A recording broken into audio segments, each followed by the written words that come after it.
sometimes there are opportunities that you can build on the things you're interested in that end up being careers that haven't happened yet, or life paths that haven't happened yet. Yeah, right. That was multifaceted, multi-talented Mr. Collier Hyams sharing with us a little piece of wisdom. Born and raised in various countries across the globe, including Thailand, Germany, and the US, Mr. Hyams grew up surrounded by many different hands-on arts and crafts, which shaped his many passions and zeal to share them to the next generation. We will dive into his very accomplished, very interesting career and what drives his passions up next. The College of Arts and Sciences presents Thinkers, Tinkers, and Talkers. This podcast is a chance to get to know faculty behind the scenes and who they are outside the classroom at Northwestern State University in Natchitoches, Louisiana. This podcast is for the faculty of NSU, students, and any other listeners interested in the topics discussed. Posted, edited, and produced by Riley Schwiezo, each episode will give you an inside glimpse of certain hobbies and interests of NSU staff. We encourage listeners to get to know the person, not just the professor, and a piece of their lives outside of campus. This is Thinkers, Tinkers, and Talkers. Thinkers, Tinkers, and Talkers.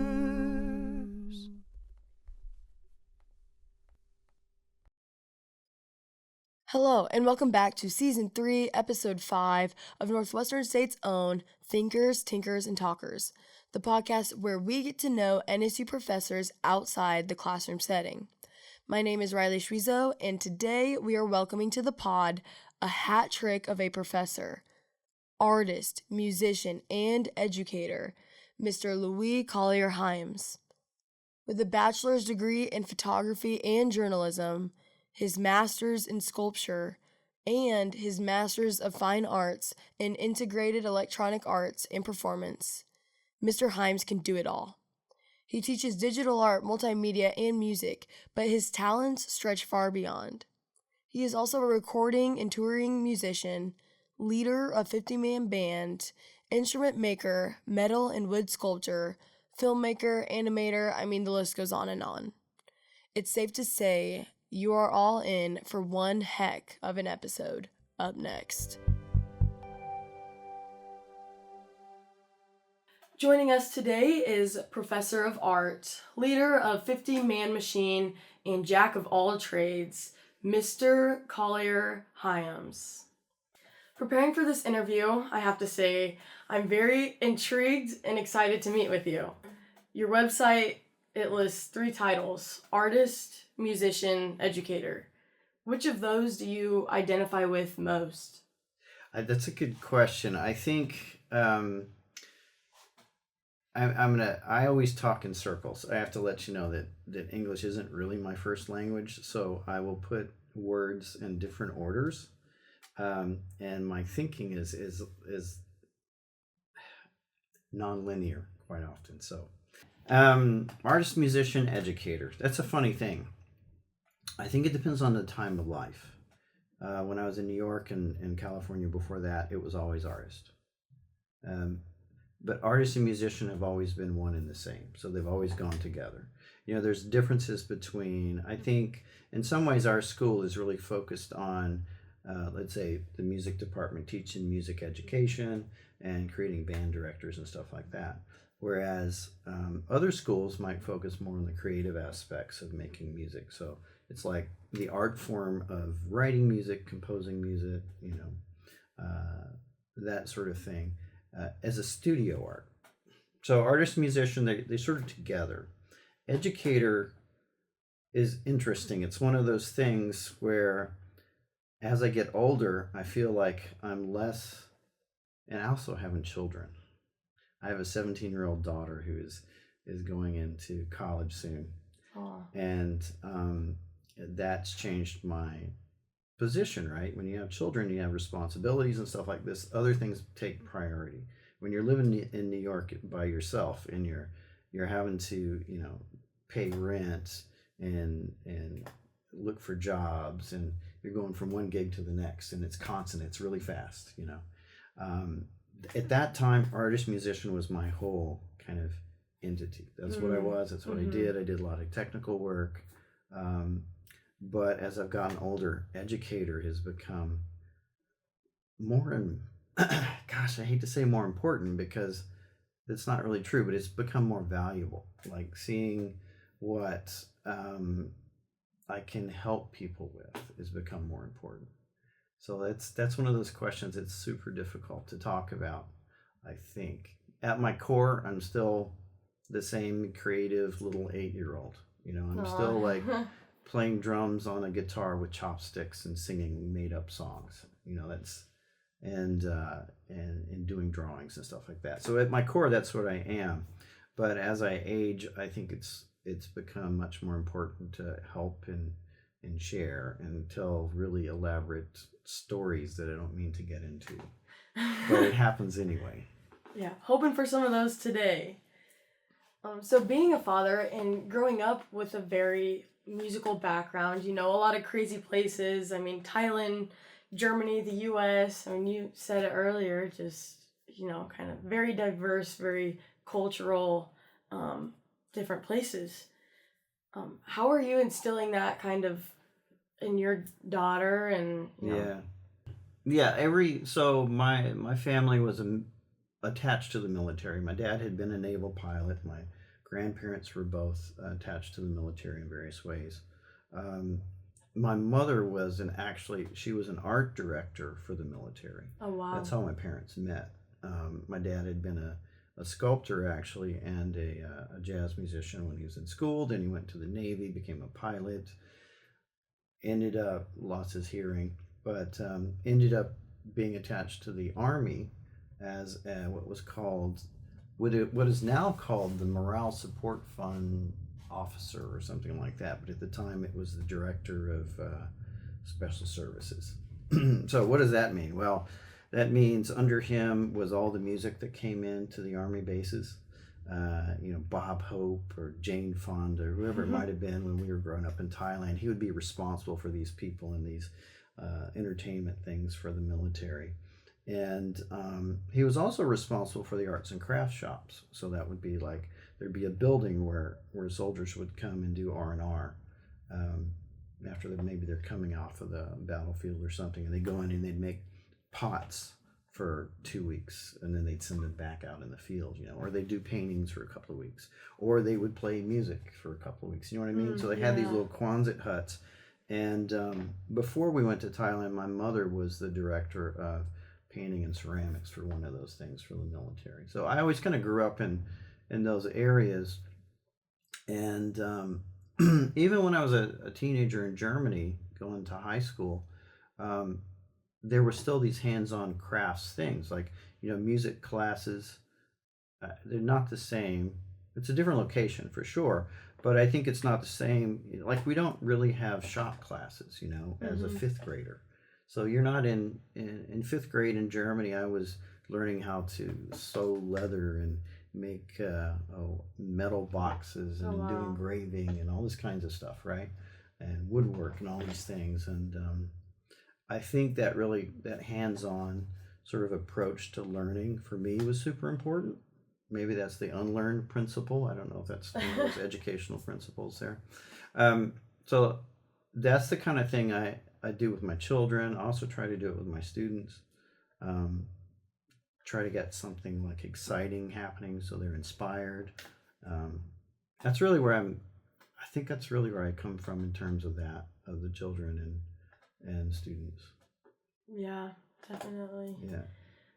So what sparked leader of 50 Man Machine? What sparked 50 Man what Machine. sparked the music? What sparked your All right.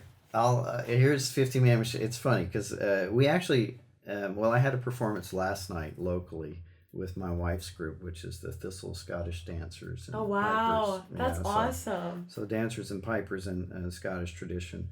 So we had a gig last night. I'm still performing all the time. I know we were talking about, are you an artist, musician, or educator? And my job is an educator, but my taxes still say artist, musician on it. Actually, I think it says It does say artist musician, yeah. Wow. So that's a funny thing. What is your identity? That's always a question. But 50 Man Machine. One of the last big festival dates we did, they're like the guy who was announcing us was talking about world music influence and stuff, and he goes, "But I'm not sure where the other 50 men are." Yeah. Oh, that's good. That is So funny. here's the deal with 50 Man Machine. When I was doing my last degree in New York, I did a big piece for essentially my final show, and that was at the Massachusetts Museum of Contemporary Art. And it was the 50 Man Machine, which was musical performance, theatrical performance, projections, sculptures, sensors in the space, and it was about education. It was about student debt. Now, keep in mind, this is 1998, so it's a while ago, right? It wasn't something that was talked about as much. Student loans were expected. I want to say my last degree was $238,000, and yes, I paid it off. It was my responsibility, you know. So I had student loans were a thing we had. All my degrees were student loans and scholarships. But so I was very stressed out, as you can probably imagine. And I was doing these performance art pieces that were about the future. And there was this image of kind of like Roadrunner, Wile E. Coyote. You know, there's a machine, the Acme machine, and you put somebody in the Acme machine and they come out the other end and it's something else. Well, in my mind, you put a person with a lot of character, a teenager or whatever, in one end of the Acme machine, and out of the other end came a little character with no face and a tie. And on the back of that album, that CD there's a little logo. I think it's on there. I haven't looked at it in a while. Yeah, it's like a little man. I think it was a self-portrait. It's a blank face and a tie. And so you come out of this machine, this education machine, and what are you? You're some faceless person with a tie. You know? So that was conceptually that was the drawings I started doing, and then the music was all related to it. Sometimes music and art are forms of therapy, and in that time it wasn't easy to get any sort of therapy, so we did a lot of art and music therapy on our own, I suppose. So it is the 50-year-old white man with comb-over hair that rules the world machine. So that is the Acme machine. So, and of course that was too long, so it became 50 Man or 50 Man Machine. And originally, when we were playing in New York, the theatrical part of it was just as important as the musical part. But one thing I learned is that artists, musicians, and theater people aren't necessarily the same types of personalities. Like musicians, they don't want to act, if you know what I mean. Artists typically don't want to be seen in a highly publicized way. So it's interesting, right? So trying to find musicians and artists and actors and whatnot to perform these things became more difficult. And as I needed better and better musicians, kind of that even got smaller and smaller. So the performance art aspect of it became separate from the musical thing. And so that particular album, this album is, we call it the baby record. It's probably the fifth record, but it was the first one that had any kind of notice. It was in the top 30 college charts, the CMJ charts back then. And so that was pretty cool, you know, and we did a lot of touring off of that.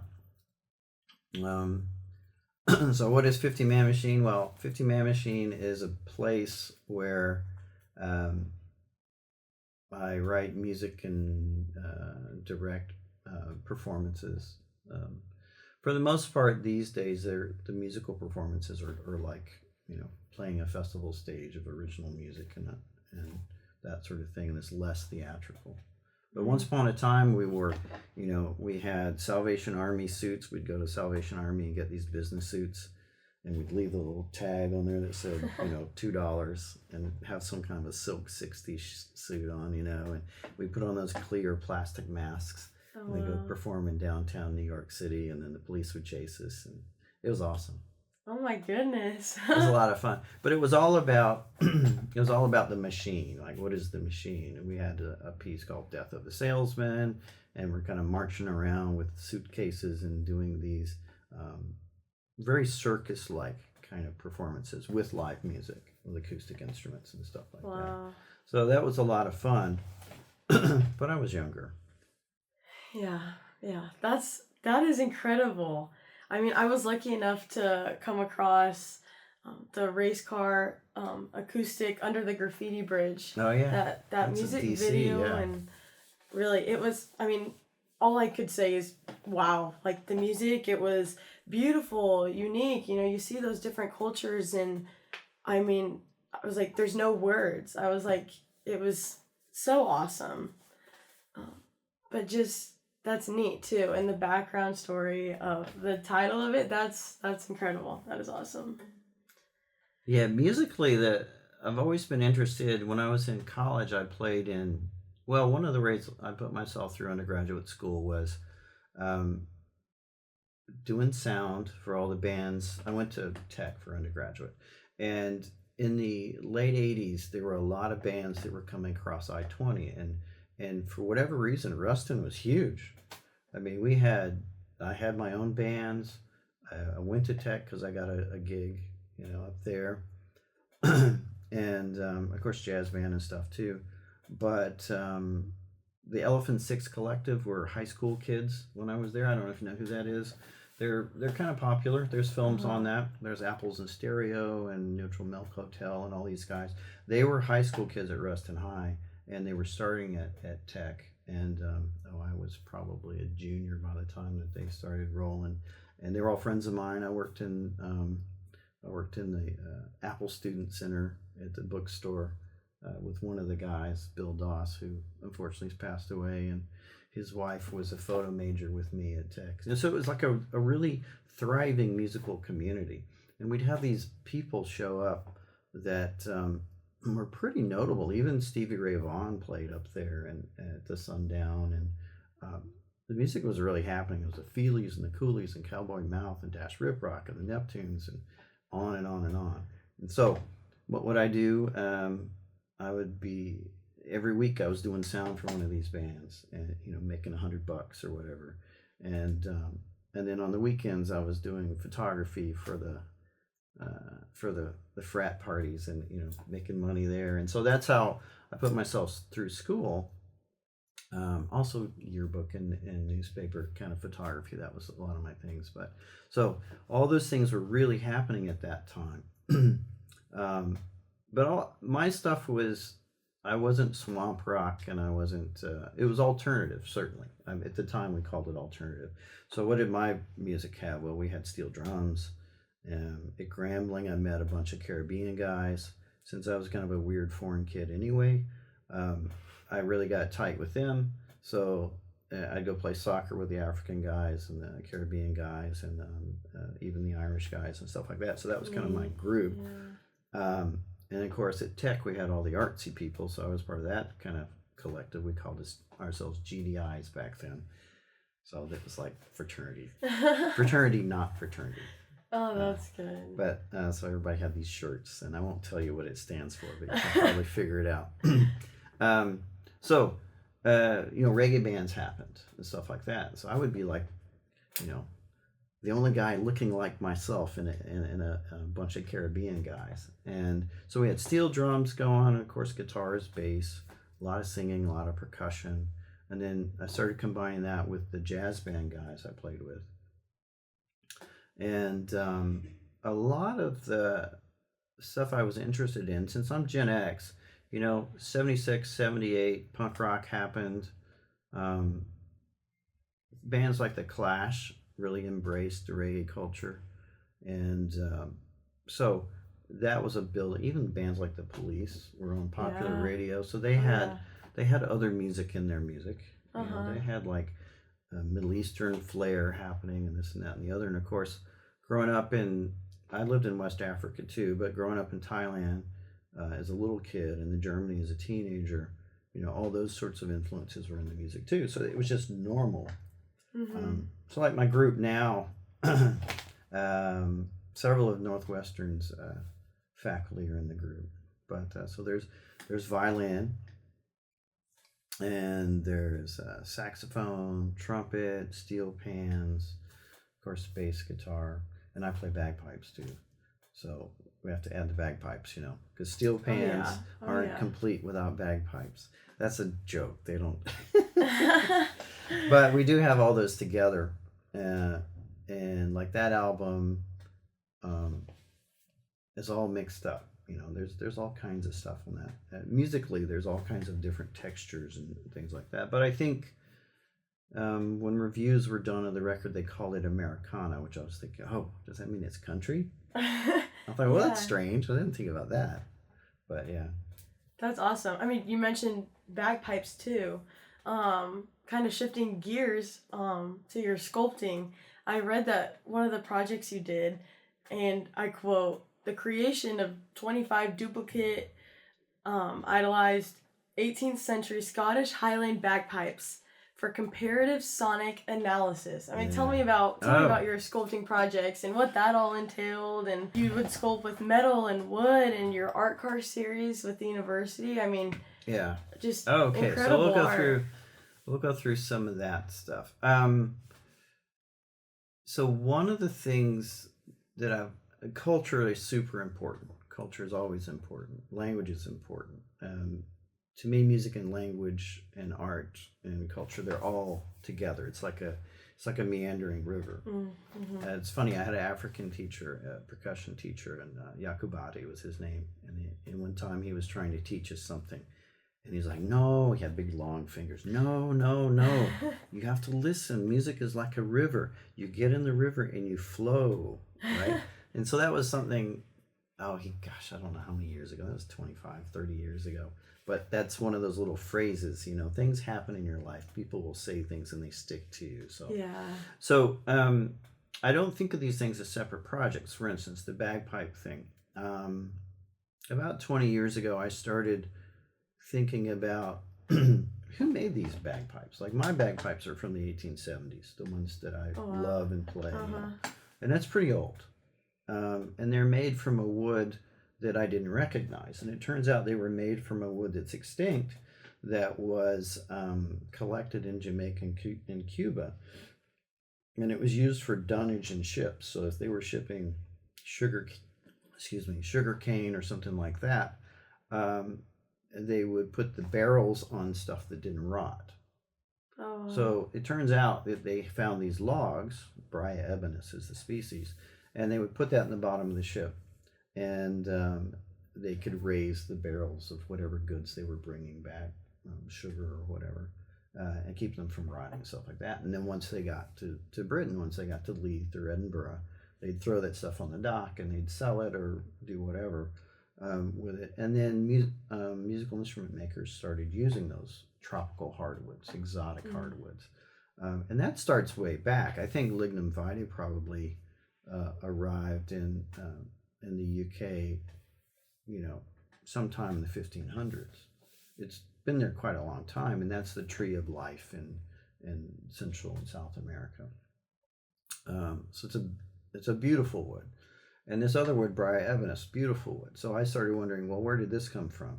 And what is the best sounding instrument? It's one of those things like back to violin, Stradivarius. Why is that the best instrument? What's so good about it? So I got really intrigued by that. And of course, with research and academia and publishing and all those sorts of things, what I did is I went back and I started identifying with a lot of help, a lot of research help, and a lot of colleagues throughout the UK and America. We started identifying like these trade routes and which materials were available at what times, and in the museums, what were the instruments made out of, and how do they change the sound and stuff like that. So it's super nerdy, like crazy nerdy, I know it, but I teach wood turning classes, and bagpipes are made on the lathe, and I was like, oh, I really want to try this. And that's kind of evolved. And so yes, several grants and 25 species of woods, everything ranging from bog oak, which is a wood or an oak that's buried in the peat bog in the UK for anywhere from 2,000 to 10,000 years old. You know, they made furniture out of this stuff too. And all the different rosewood families, the Dalbergias, that were picked up during those trade routes. And a lot of different woods. And then the qualities of those and what did the original ones sound like. For instance, there's a wood called laburnum, which is primarily a British wood, British hardwood. They call it a dark wood. It's kind of yellow. It's just porous. It's considered to be like, oh, the best old pipes are made out of laburnum. So guess what? We copied a museum instrument and had it done by a machinist, and we compared them all to see which ones sounded better or had different characters or different timbres and these sorts of things. And it was just it was a strong curiosity of both the craftsmanship, the material study, and then the sound quality. And I'm still amazed and intrigued by it. I keep doing more research with it. If I get more time, I could finish it and, you know, publish a big journal on it. But so that's that angle. It's where sculpture is meeting music, which is meeting science. You know, they're kind of like, it's very academic in a lot of ways. But yeah, they're great instruments. Yeah. They're very different though. Like, you know, holly, which is a white colored wood, is very soft sounding. Apple is soft sounding. Lignum and stuff like that is very hard sounding and very loud. And then, yeah, there's lots of different ones. So that's a bit about the bagpipe study and doing the analysis of the sound waves and all that kind of stuff and looking at the waveforms. And then there was another one, art cars. Yeah. Okay, art cars. Ooh, art cars I started that at Georgetown. I was teaching graphic design classes too. It's one of those hands-on things, you know. I wanted to find things that kids were interested in. And at Georgetown, we had students from literally everywhere. But I don't know that I ever met a student from Louisiana there. I met a couple from Texas. But I was always looking for a Louisiana kid, right? Didn't see too many, but, you know, you name it. Jordan, everywhere else. Yeah. Right? It's all over the place. And most of them didn't drive. So cars were like a weird idea for them in a lot of ways. And every once in a while I'd find somebody. I had this girl one time and her father was a race car driver, you know, and that sort of inspired the series to start happening. I like cars. That's my hobby, British cars. So probably not a very wise hobby, but it's fun. Expensive, I'm sure. Well, they're actually inexpensive. Really? Yeah, if you were a car hobbyist and you got into Italian cars, then that would be expensive. Ferraris and all those. A screw might cost you several $100s. Wow. But these British cars are not. They're not that popular, and they're not super well made, and they're quirky, and they smell like oil. And you know, you go out to start it one day, it doesn't work, and you know, it's not a Toyota. So that is my hobby, and I was looking for practical ways to have students get engaged with both hands-on learning, but also industry. Like, what kind of jobs can these kids get? What about designing cars? Can we do that? So it turns out that BMW had an art car series starting back in the 70s, early 70s, with an art gallery person in France. And I took that as inspiration, and then we would go through and we would do research on those cars. There's like 18 or 20 of them, and the kids would like pick somebody they're interested in, and we partnered with BMW originally. And so BMW would bring a car, and we would do a design for it and have it printed on like vinyl or sometimes hand painted. And we did that for a few years, and then turns out Mazda was really interested, and so that's how that Mazda art car thing started happening. And that was a grant it was a STEAM grant, science, technology, engineering, art, and mathematics. So the idea was that, you know, the art department would create the artistic designs or redesign the interiors, and another department might create fuel systems, and you know what I mean, that sort of thing. So it was a collaborative thing. So we've probably since 2011. I did several years before I came to Louisiana on it, but since 2011, we have probably done 17 cars, Wow. 17, 18 That cars. is neat. And I've done a few on my own. My wife's car, you guys might see it on campus. It's covered in the family tartan. Tartan is a family plaid, is what you'd probably call it in Oh, English. wow. So yeah, it's her being a Scottish dance teacher and all. You know, she had to have a tartan car, so that's why that little car looks great. It looks like a sock. Somebody's like, "Oh, you drive the sweater, the sock car." Yeah. I've never seen that on campus, but I will keep my eye out now. That is funny. Yeah, that's the art car series, and usually we do one in the parade, and it turns out this year things didn't work out, so we didn't get a new design made. So we have one that's it's probably about a year old. So we don't have a one for this year yet. So we're working on it. It's coming.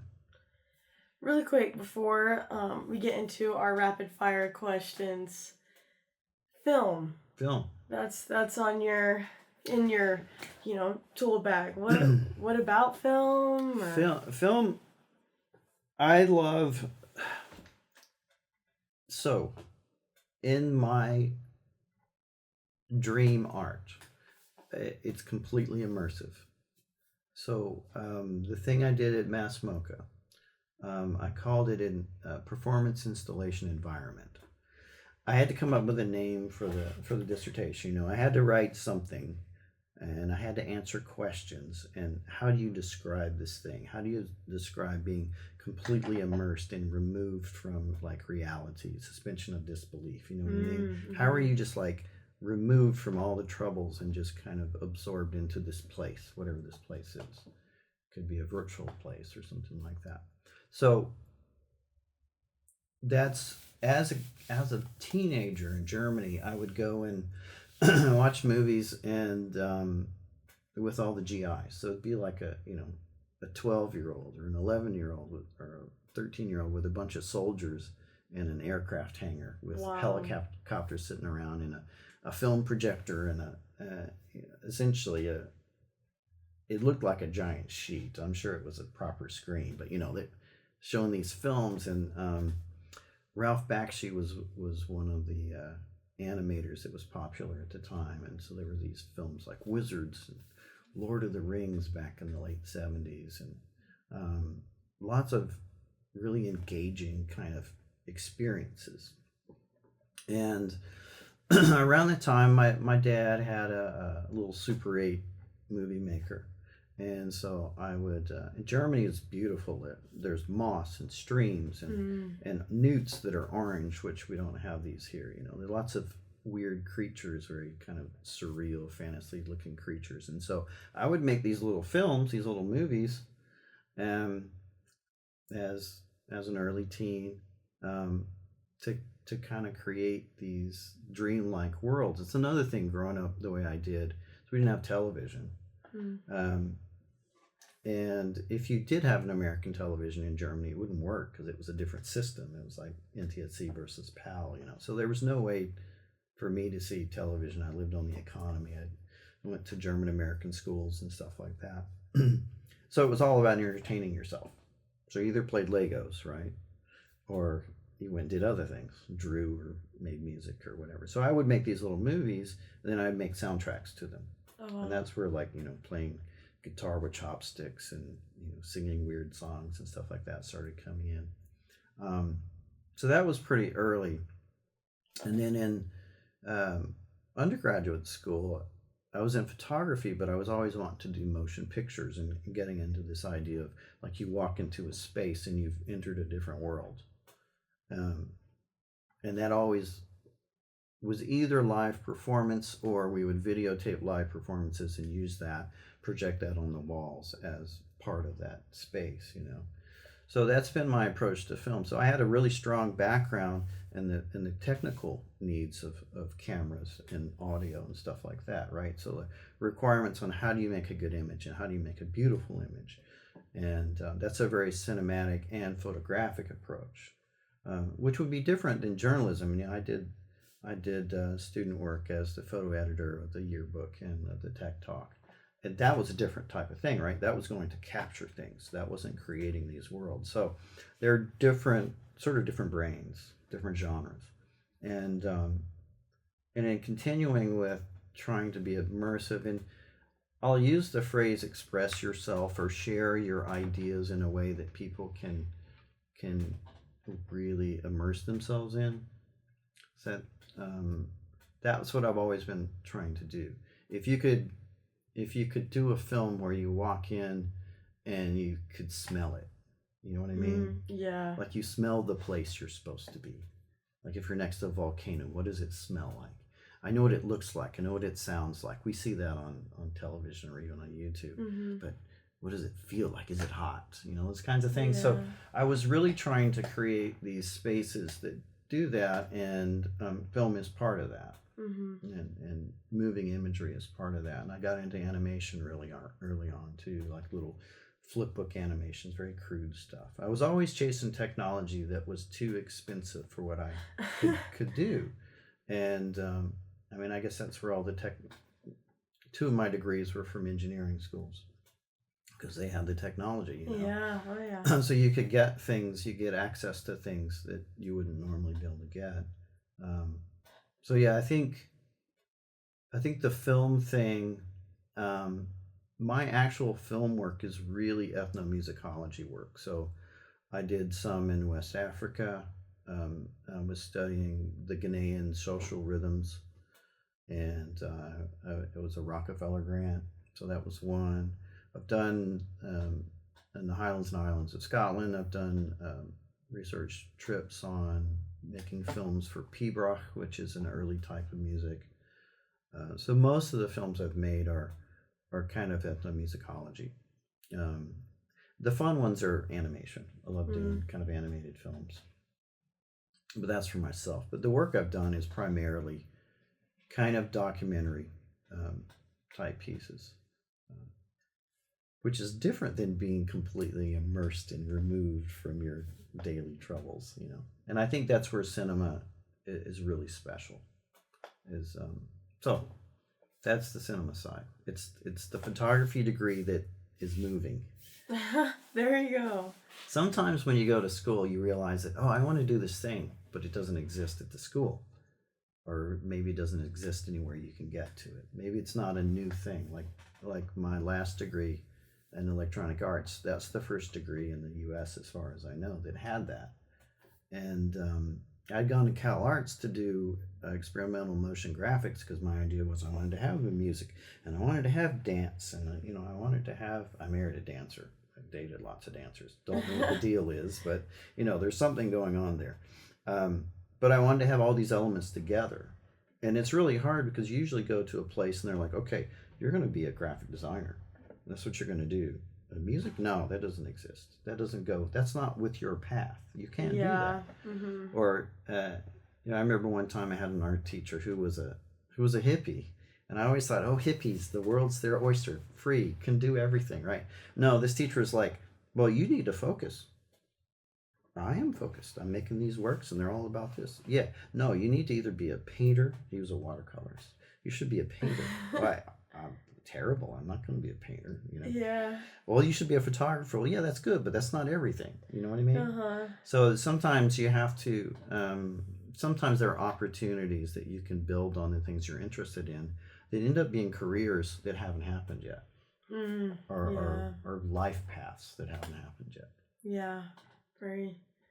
That's Don't very get me started. I'll just go on a tangent.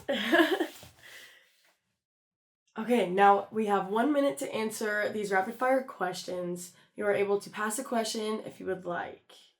We got 1 minute on the clock. Are you ready? No. What profession other than yours would you like to attempt? Archaeology. What profession would you like to not participate in? Marketing. What time period would you most like to live in? Eek. I have no idea. I would like to be a Neanderthal. Favorite animal? Dog.